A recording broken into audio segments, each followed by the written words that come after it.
Hi, in this lecture we are going to talk about dictionary implementation in Python. So, first of all, how are we able to create a dictionary?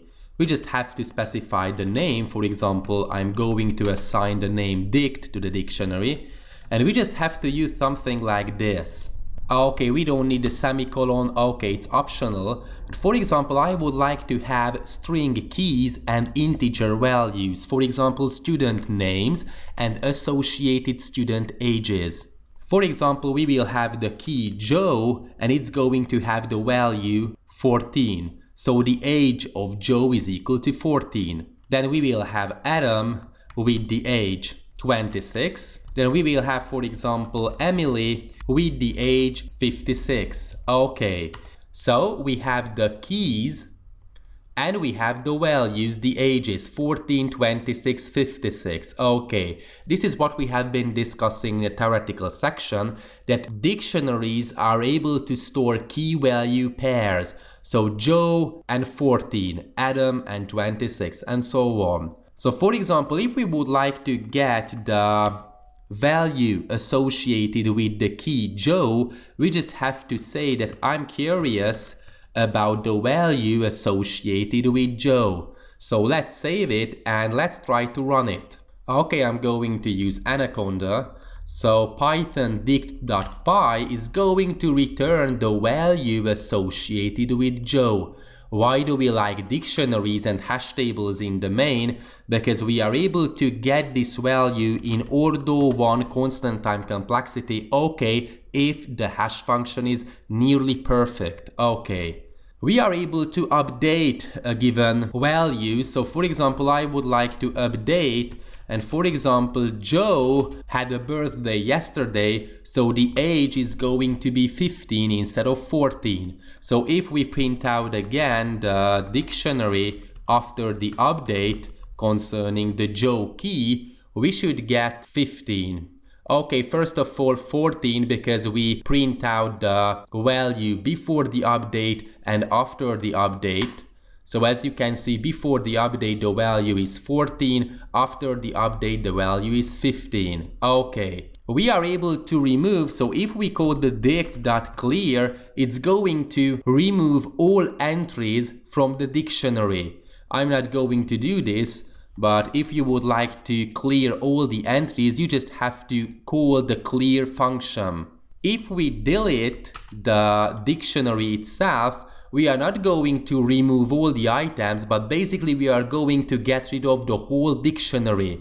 Okay, so this is how we get rid of the items in the dictionary, and this is how we get rid of the dictionary itself. Sorry for that dict with a T instead of the K. Okay, and if we are interested in all the values concerning the dictionary, we just have to type dict.items. Let's take a look what's going to be printed out.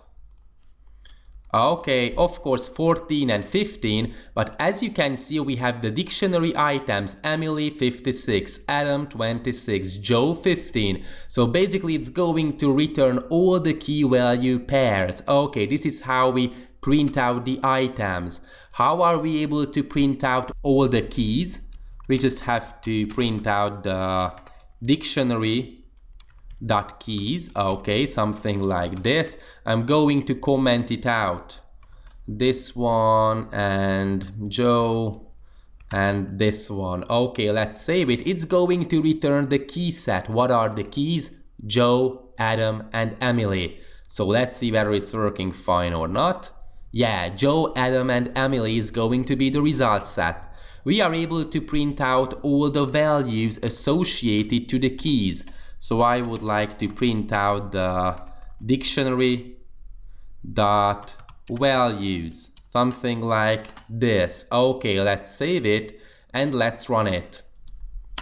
Okay, as you can see we have the associated values 56, 15 and 26. Okay, and it's quite important, as you can see, that hash tables and dictionaries do not maintain an ordering. So the order of the key value pairs may vary. What's important, that the dictionary will know that okay, Joe is associated with 14, Adam is associated with 26, but the order may vary.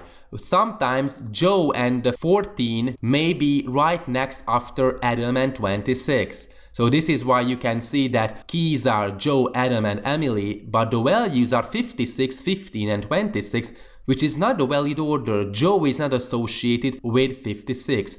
Adam is not associated with 15. But okay, these are the values. These are not associated with the keys in the same order.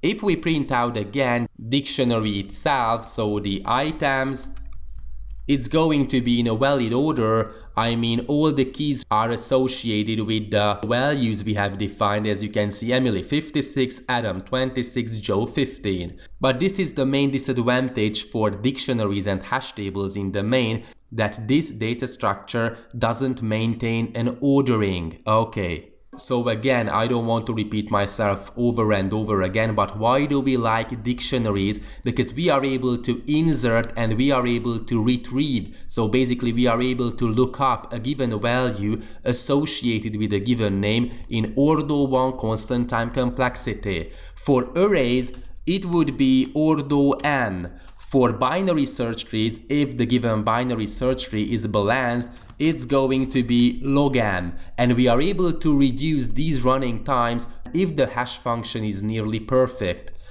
Okay, so this is how we handle dictionaries. Thanks for watching.